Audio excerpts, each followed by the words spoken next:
Action. First of all, thank you all for coming to SQL Saturday. It's an honor to have you all here. So thank you so much for taking your Saturday off. Yeah, thank you. Appreciate it. Hopefully, so far everything has been good and to your expectations. If not, come talk to me after the session. So let's get started with today's session. I actually, when I got hired for the new job that I'm doing for the last 1 year, one of the biggest pain points that the current hiring manager had was, our growth of this space is tremendous. I mean, they're growing at an insane level of space where, they bought a SAN with 200 terabytes about 1.5 years back on a 3-year lease, and it's full already. So now they're looking at getting a 500 terabyte stack that will hopefully last them for 2 years.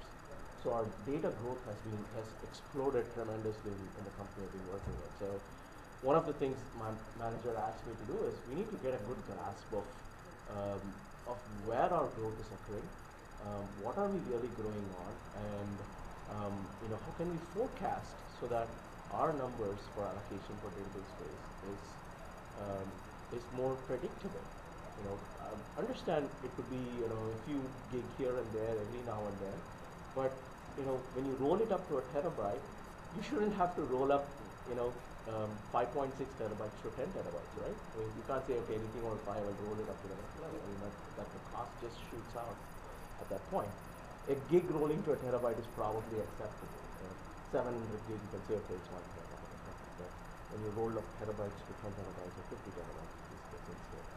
So the goal of this project really was to get a grasp of this, and that's when I realized, wow, I mean, there's lots of solutions out there which do little things around this, but nothing that when a new person comes to a company or if he's a developer in a database team or he's a DBA for that matter, and he needs to get a grasp of the servers that are in the organization, and also get a handle of what are things that he needs to be reporting to the management on a proactive basis. And I thought this would be a very good example because what I'm going to show will actually accomplish a lot more than this, but this is the first step towards that process. So I'll kind of walk you through things that I've done. It's no way complete. It's a one-man team effort that I've been doing for the last 6-7 months. It's in version 1 right now. So version 2 is almost there, but I don't think I'm ready to show because there's some tweaks that still require version 2, and hopefully if you come to the user group, I'll probably be able to show you version 2 sometime towards the end of the year. And then version 3 will be, in my opinion, it will be the ultimate tool for managing data for the entire company. And that's something I'm hoping I can publish it on CodePlex where other people can download. So till I get to version 3, I won't put it on CodePlex. So we'll cross our fingers till then. All right. Then this picture could gross you off. Sorry about that.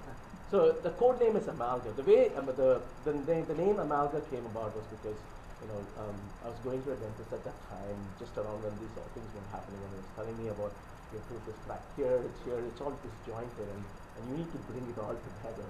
So I was like, man, this is exactly what I'm doing with the project that I'm working on. I'm trying to get all this data of all these servers that are sitting out there in my environment and bring it all together from a managing perspective. I mean, whether it's space or anything else, whether you want to manage patches and things like that. I want to be able to look at servers across dev, test, and prod and be able to say, are these 3 servers the same exact patches at the operating system level, at the SQL Server level, the same hot fixes, because you will run a particular version of code in dev, it will work just fine. Guess what, when it goes to production, it's going to break. And who's going to be the first person that's going to be bothered? You as the DBA. So, I mean, I'm sure you can all relate to this, right? I mean, even as a developer, you can relate to this because you're going to get a call and you're like, well, I didn't know this server was running this particular hotfix, this particular patch. So that's where it gets really complex, and our environment was getting that complex. So let me get you out of this gross picture here. No, it is not my team. It was Google. Mine is even grosser. You don't even want to see it. Still though. You know what? Good questions should get a hat. How about that? Not me, no. All right. Ask me good questions, you get some. And as I told you, nobody leaves empty-handed today, so I have some very good stuff to give away. So again, as I was talking, it's a central location for reporting all MIS database assets. The other model the company was looking for is chargeback model, right? So we are we're storing data for our customers, and we want to be able to tell back to our customers, this is how much your consumption is, so that we can appropriately bill them. And that was also very critical. And most companies probably have a dedicated server for a particular project, but our company was not in that space. I mean, we still have servers that have multiple instances of. I mean, it's pretty beefy servers, and with virtualization, it gets even more complex. How much memory somebody uses, how much CPU somebody uses, how much. I mean, somebody might be just using one CPU, 2 gig RAM, but that person must be sucking so much IOs that the other people on that same server might be starving to death, because one instance can grab all the IOs on the side, which definitely has the potential to do that. So we needed to be able to even monitor to that level. We haven't gotten there to that level, but that's our path to go and be able to do that. And then, of course, the trending that I was talking about. So this is just a pretty chart of what I just told you. The goals of version 1 that I put together was basically to build a central repository for database server information, for database information and backup info. And then this is something which we still haven't completed yet, the technical and business owners for data governance. One thing I saw constantly the DBA team that's been approached is, can you change this, can you change that? But the DBAs always struggle saying, okay, is this the right person to come and tell me to change this? Can I do this without getting into trouble? Most companies have a change management process and they go through the whole process. But I mean, just because you're in the change management process doesn't mean everybody's hands off. So one thing that became very apparent to us in our environment, where we have about 700-800 databases across about 80 servers or so, is that we needed to have owners for these databases, a technical owner and a business owner. And we wanted to be starting to tag the extended properties on the database with these owners, and then you'll see in further versions where we will actually put ACL reports, we will tie in with AD, so when that person actually leaves the company, this data gets there's a flag saying, oh, this person is no longer there, he's supposed to be the owner of a particular database, so we then go and find a new owner or something like that. So all that is going to come back to a full circle and help. So that, and then finally, of course, the biggest reason was for SAN allocation budgeting purposes. So these are version 2 goals, AD integration and stuff like that. So let me just get to the demo, and sort of that's pretty much I had for slides. So we'll quickly jump into the demo here. My laptop screen is not showing anything. Give me 1 second. Let me see. Okay, now I got it. Yep. All right. This works. Thanks. Okay. Record me. So this whole project was written on SSIS. So hopefully, is there anybody who doesn't know anything about SSIS here? Okay, good. Because this will be, a lot of this was built on SSIS. It's going to be a little tough for you, but a lot of this was built on SSIS. So I'll try to show as much as I can on SSIS.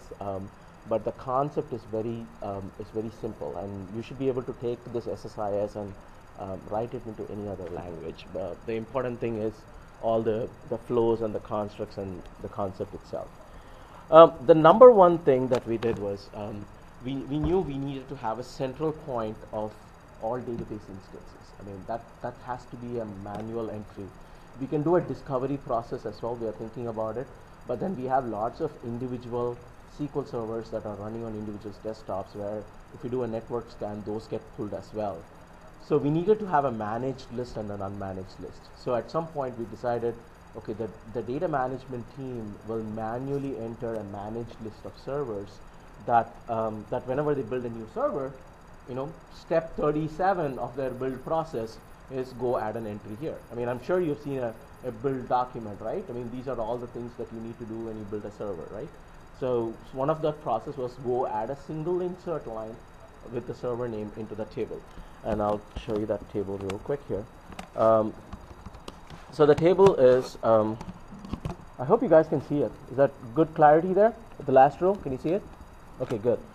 So the table is called instance managed list, where I'm right now in my dev environment, but I've set the in-use flag equal to no. That means those servers will not get scanned when I run it. However, can you see the ends there? Okay. However, when I look the ones which are in use, there are only 4 servers because I mean in a dev mode I don't want to go and run a scan across all servers. So if it when in the production version of it, every one of them is marked Y, so it will go and scan every one of those servers. Let me go back to SSIA. So that's kind of the first step that happens here. It goes in and says, insert into a run info table, and it gives me information on, I'm going to enter this data in, and every time you run it, it basically generates a run ID. So I will know every time I run it, it ran on this date, and here are all the metrics that I collected for that particular run of the sys package. Sure. Okay. So the run info table is more like just a history table that it just stores information on, when that thing is being run. The next important thing I do is I query the SQL instance managed list table and look at all the servers that are marked Y, and those are the servers I go pick up and go through this whole process. And this is where it actually starts getting interesting. If you look at the result set, is passed to a SQL RS variable. The SQL RS variable is basically a list of it carries a list of SQL servers. So when I do select star from the table where in use equal to Y, it'll return me a list of say 20 servers, right? All those 20 servers get stored in this object. It's an ADO object called SQL RS. I mean, I just call it SQL RS. You can call it anything, but it's an ADO object. You just choose the object data type, and that's it. I mean, so that entire result set, you're basically storing a result set out there. I mean, there are various methods to do this. I preferred this method because I can easily connect to an ADO system object with a SQL CMD and things like that. So, all right. So that's that, and this is a for each loop. So basically, all it does is for every server in the list that the ADO variable populated, it's going to go through the loop. Let's quickly look at the properties, and you'll see what I'm talking about. So it's for each ADO enumerator, it uses the SQL RS variable which we just populated, and then the variable mapping goes to server connection. Server connection is it takes that entire data set of 20 rows, which are basically server names, and says, okay, my server connection, the first server connection, because it's a for each loop, the first server connection is the first server on the list. So the second server is the second server on the list. So it just goes one at a time. That's all that for each loop does. And then all the other intelligence is in this process. The first step is really it basically, I use SQL CMD here because it helps me automate this much easily, and I don't have to deal with weird formatting issues and things like that. So I parse I have a script, a master script file, which is basically creating all system tables and giving all the information from each of the server, and then that script is being parsed to the server using SQL CMD. So it's SQL CMD minus S server name minus I, the SQL file name minus O output file name. Simple stuff, right? So it goes through that, and this script basically builds that SQL CMD command line, essentially, if you will. And the next task, which is a script task or an execute process task, sorry, is all it does is it runs that way. It runs the entire SQL CMD command that was parsed in the script task before. So what does this script do? The magic script here is pretty simple.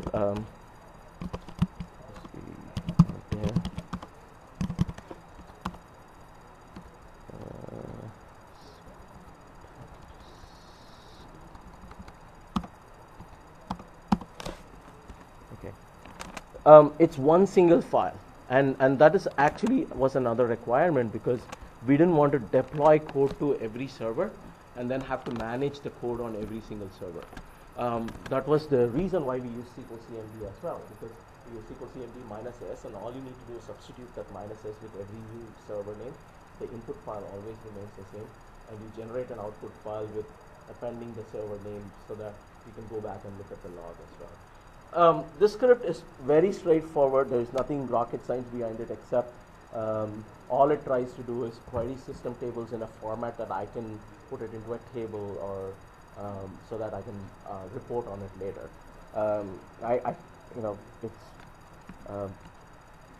I don't think we'll have time to go through this, but if you look at any system stored procedure, I just took a system stored procedure code in it and I copy pasted in it. That's like if you look at SP help DB, I might have taken a section of SP help DB and put it in there. If you look at some login, I don't think I don't write code with some of the characteristics that you used in here. Those are all written by Microsoft, so I don't write that. So I just took. I knew that one section of the code gets the database info, one section of the code gets the server info, one section of the code gets the files of the databases, what are the sizes they have, how much of that file space is being utilized, how much is the index space in there. So I'll show you the data, the actual data in a bit, but that's what the code really does. It just goes through it and collects all these metrics, which are essentially code stripped out of system stored procs. That's all. And this is something which you guys can do very easily. If you know all the system stored procs that return various systemic data, it's pretty easy.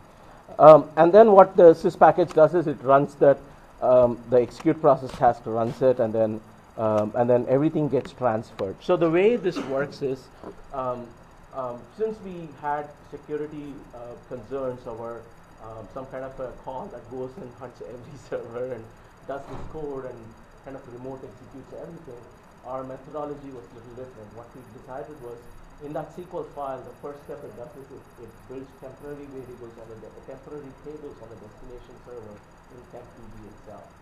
So once it does that, it populates data into that TempDB table on the destination server, and then we use SSIS to pull data from the TempDB. And it just does the if exists, drop it, if it doesn't exist, create it. That's all that script has, that temporary tables built in it. So all that data is populated into those tables, and then the sys package pulls it down.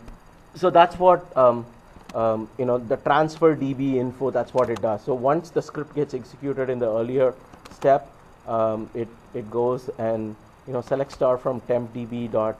I use DC, which is data collector underscore DB info, and then it parses it to the Amalga database into a data collector table on the Amalga database itself. So it goes through every single one is the DB info. The next one is server info. So this is basically all the properties of the server. I'll show you the data in a bit for servers. DB file info, DB backup info from MSDB. The login info, I've pretty much written it. I just haven't implemented it, but it's pretty much done. So it queries all the logins and gets me login info. And then I use a WMI data reader object. It goes and collects information on what are all the mount point names that are available and how much capacity is there on every mount point name and how much is the free space on it. So you add the mount point name capacity. I mean, local drives plus mount point names, everything, right? Because when you're talking with a SAN, you will end up with mount point names. If you're not there yet, you will get there tomorrow. I guarantee you that. You'll need to manage all the mount point names as well. And when you look at my computer icon there on a server, the mount point name will not. I mean, when you look at a drive letter, it won't essentially tell you how much space is there on it, because it's a mount point, and the mount point will probably be mounted at 16 gig, which is most likely the least common denominator that you need to have. But then when you actually go into the mount point, you will see it has 4 terabytes or something like that. So correct. So this is basically right out of SIS. So there's a WMI data reader task. That's what it uses. So I'll open it up and show you. What it does is it basically gives me uses Win32 volume, and it's not available on XP machines, mind you that. So when I run it locally on my machine, it will fail because Win32 volume is not a valid class on XP, but on servers it will just run fine. Trust me on that. So I know somebody was writing it down, so I'll just get it there. So you can actually do this, write the same command in PowerShell as well. So correct? I mean, GWMI minus computer server name, and then Win32 underscore volume pipe, select these columns, and you'll get the same data as well. I mean, you can do it in PowerShell. I preferred it to do it in SSIS. I'm a more GUI kind of guy, so, you know, what can I say? Pardon me? It hasn't been done yet. So for AD integration, there is a links. I think there's a link server based object that's available for AD integration. You can tap. It's you know, one of my team members has written it. I need to incorporate it in here, so I haven't done it yet. But if there's an AD link server connection, and you can just use that link server to get that information.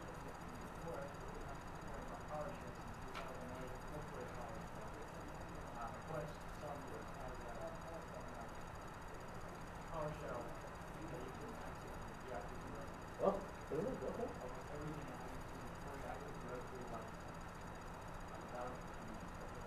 I mean, that's exactly what the link server also does. It's pretty much like, you know, it comes back like a directory, you just import it into a table, and then you just compile that information. It's extremely simple. I mean, with all the classes and stuff that's been exposed in PowerShell, and it's insane how powerful these things have become now. What used to be, I mean, I've been with SQL Server for so many years, and I never thought a DBS life is so easier. I mean, it gets complex, I agree, but it's much easier than what you used to do before. So I remember those 4.2 days when it was tough, man. Databases used to crash every other day.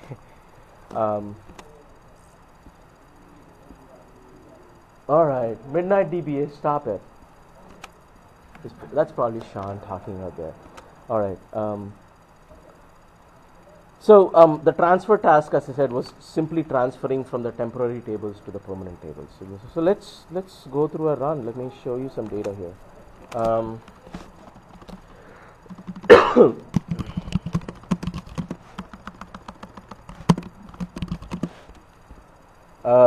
You want to look at WMI data first? We'll do that.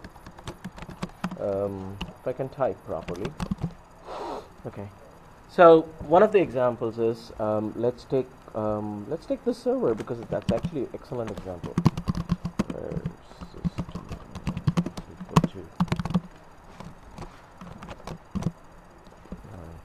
So you can see this server has lot of internal drives, C and D actually, and then you see the base mount point volume, which has about, you know, that's 18 something, which is actually 16 gig really, when you divide by 1024 a couple of times. There's the P drive, which is exactly very similar. It's a mount point, and there is an N drive. I think N is a backup drive. I could be wrong. I'll double check. But then you'll see the O:\/ with the primary there. There's an O:\/ EDB something, spend something. So these are all various mount point names. So using WMI, you're able to get all this information on capacity and free space, and then what you can do then is you know what the system name is, that DBHA 8D12. Let me show you what I populated for SQL Server information.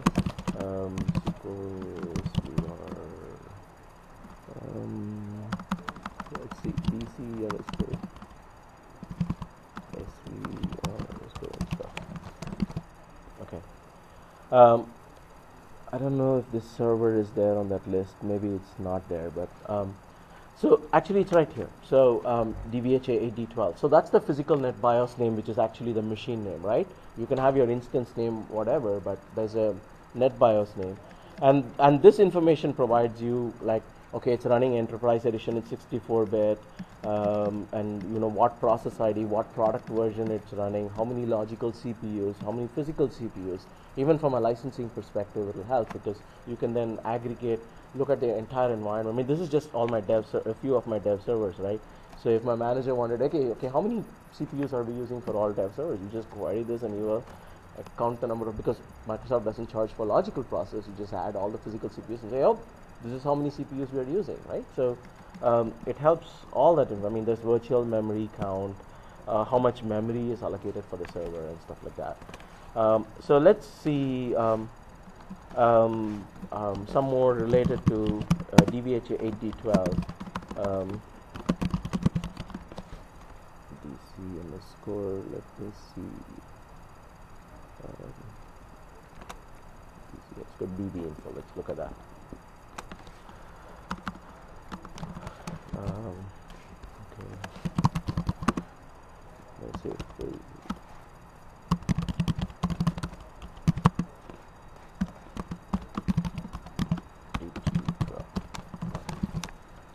So this is the list of all the databases on that server on 8D12. We have 29 rows, so we take about five databases for a system. That leaves it about 25 databases that are there. So you can see the sizes of every database, who is the owner, what's the database ID, and then the standard properties of the databases. Now I can extend that to, hold on a second. DB file info, and then, oops, okay. So it's probably called, let me see what that column name is called. It's probably called netfile. It's different, okay. I don't know why I call like this, guys, so I should change the code at some point, but yes. So when I look at the file info, you will then get the division of MDF and LDF, right? So you can take, you'll see here that,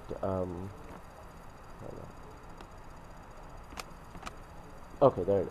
Oh, where did it go? I can't find it. Okay, I think the group ID is whether it's whether it's a data file or a log file. So you can use the group ID and tell one is a data file and then zeros are the log files. So you will see all the file information for every database here. Now you correlate the database info, the file info, and the mount point name info. And when you correlate all of them together, you get the information that you're looking for, which is, okay, how much is my actual database growth? How much free space do I have within the database? And how much am I using on the SAN space for these databases? Does that make sense? All right.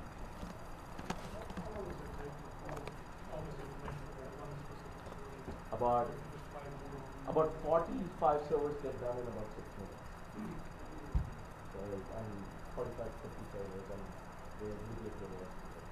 So a good chunk of, every server will have about 25 to 30 days. So,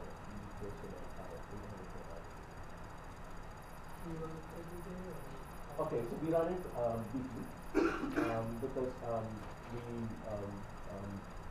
we're working on KPIs at this point.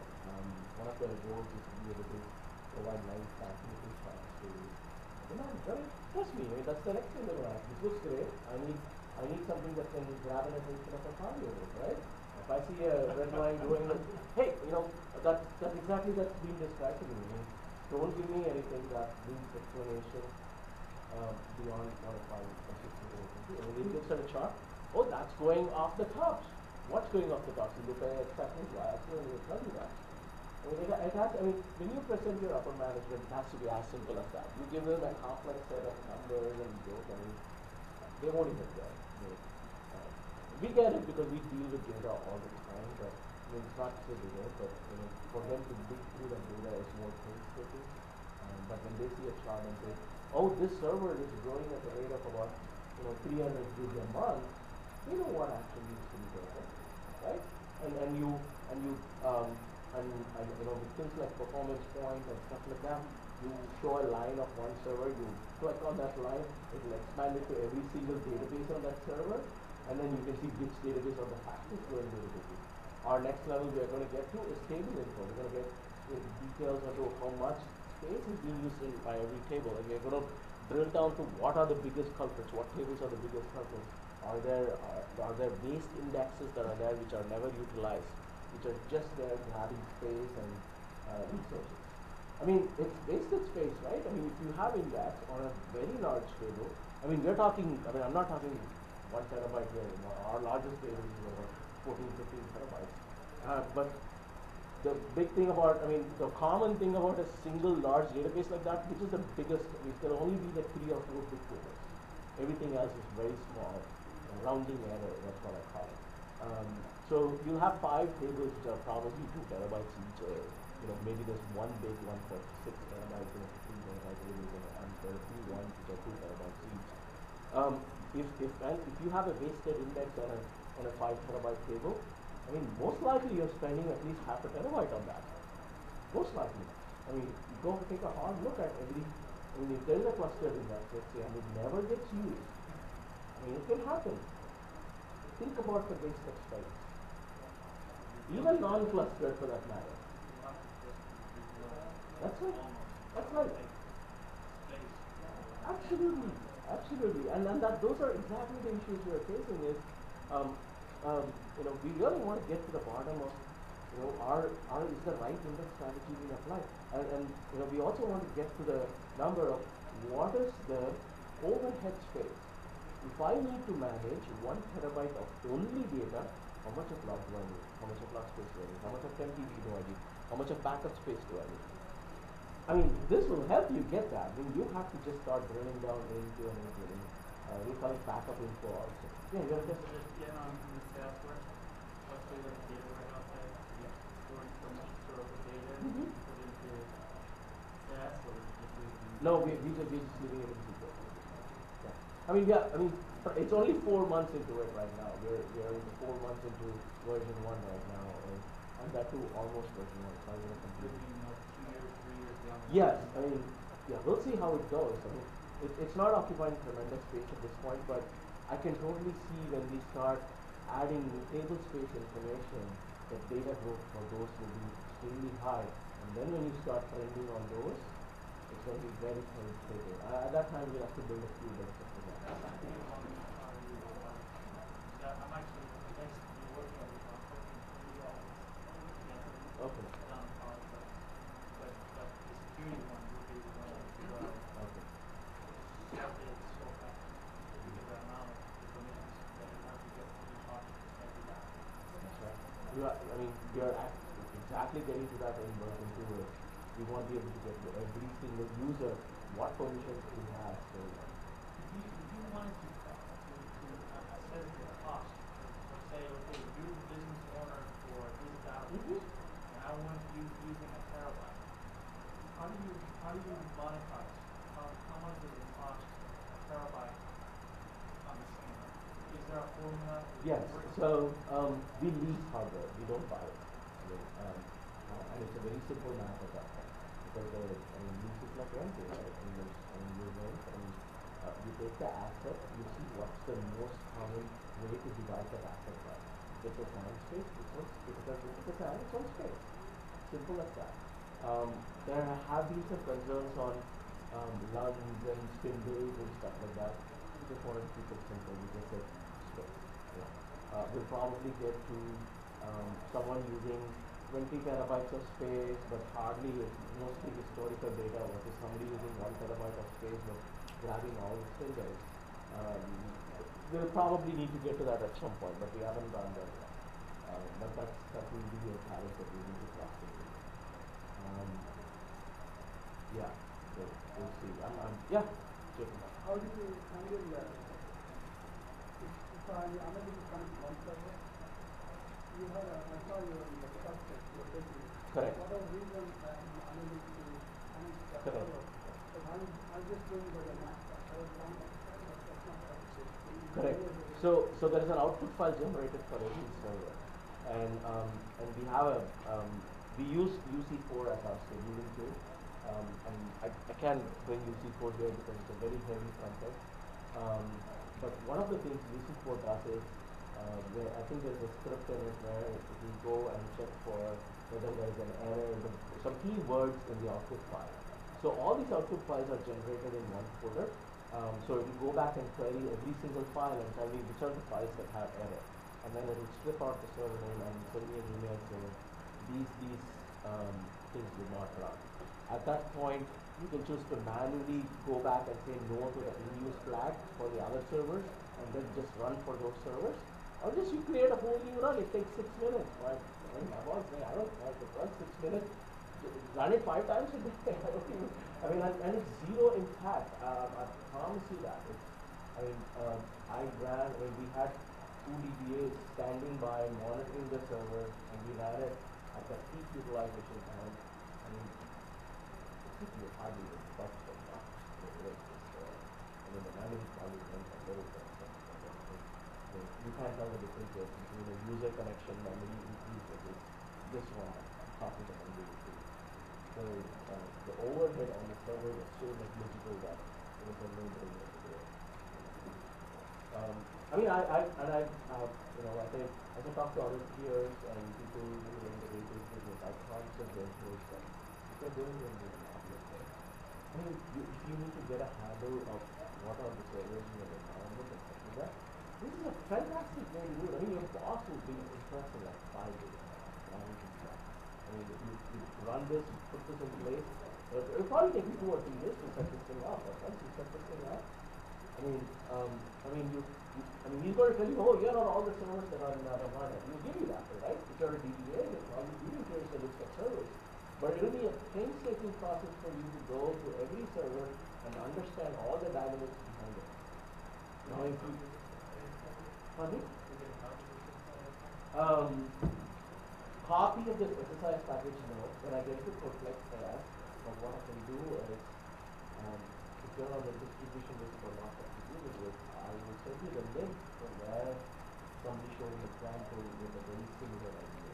And I actually looked at that example. I thought this is the best way to do it, and I took that example. I didn't bring it up at the party, but I saw somebody who was doing a very similar thing for probably like 2 or 3 servers. And I thought, you know what, this is a great idea to expand it.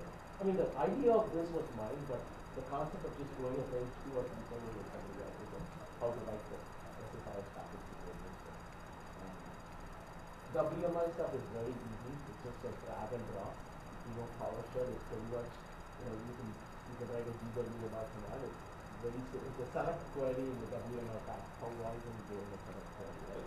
If you know what the class is, you just need to know what the fields are, and you just go on Microsoft.com and search for the class, and it will tell you here are all the fields that classes provide. And everything else after that is just a query. And this is just the tip of the iceberg. The next thing we're going to do, trust me, when I showed this one up, I was so excited. He started putting, he put a SharePoint site out there, and I have like about 67 requirements that need to be added to it already. Because I know what all he wants, but he wants stuff like who logged on onto the server, what time he logged off. He wants all that information, and then he wants information on, I'm just drawing up lines now. It'll come back to you. Yeah, reporting itself was like crazy. There were like 5 different things. I told him, this is a bad class. I'll give you the entire thing, and you can do whatever you want. I said, no, I need this time to do it. I'll do that. Thank you for people. Anyway, let me show you a few more. So we wrap up here.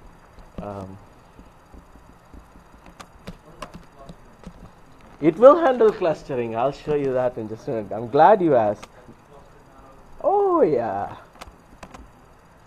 You think I would write something for a SAN without taking care of clustering? And that's why some of this information is there, right? So this is a great example. I don't know if this is a good example. Let me see.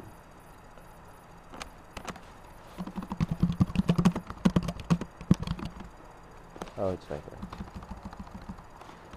So in a cluster, the important thing to note is, one is, when you have a local instance, your server name, your NetBIOS name, and machine name are exactly the same. Okay.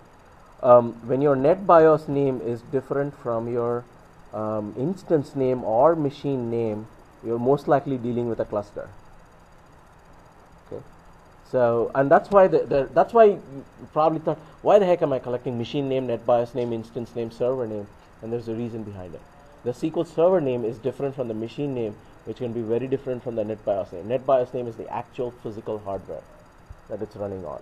Machine name is probably what is available to the cluster. So for example, this one, trans D1, it is a cluster, I know that for sure. D24 is one of the node on a cluster. This is the machine name, the virtual machine name that's been exposed. and then these are the instance name.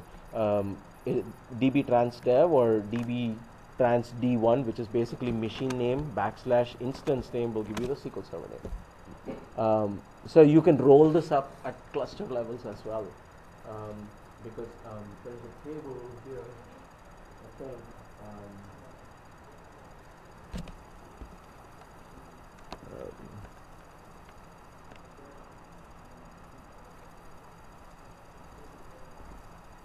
No, it's not here. Actually, here.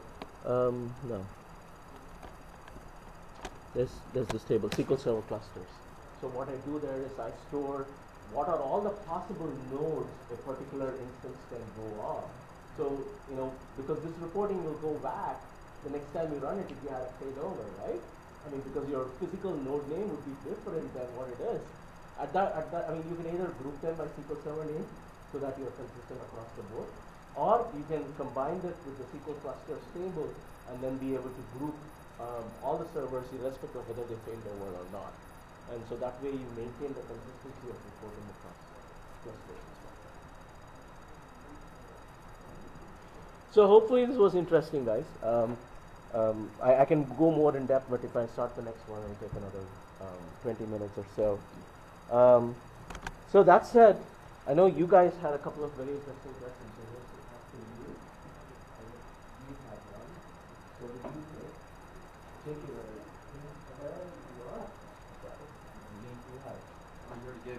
Okay, give it back to somebody else. Ask me another question. Okay. Oops. Sorry. All right, but as I told you, nobody goes empty-handed. So what I have here is a fantastic thing which you guys would appreciate a lot. It's the system table for SQL Server 2008 R2. So you can go out and show people what they missed, right? All right. Good deal, guys. Come on over, grab it. Don't forget the evaluation form. Thank you so much. Thank you. Appreciate it. Yeah. Please come and grab this. What is the business purpose of building this? The business purpose was to get one is cost center allocation for cost management for servers and stuff like that. So we can hire a cost center to it. The second was just get a grasp of growth. Because we didn't know how much to budget for next year in terms of time utilization.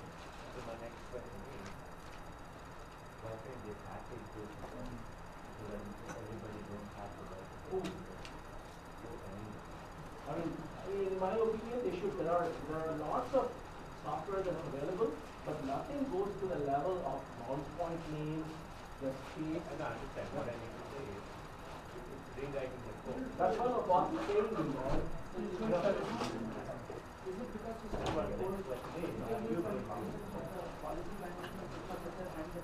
I agree. The possibilities at this point are endless. One has an application similar Yeah, obviously. to do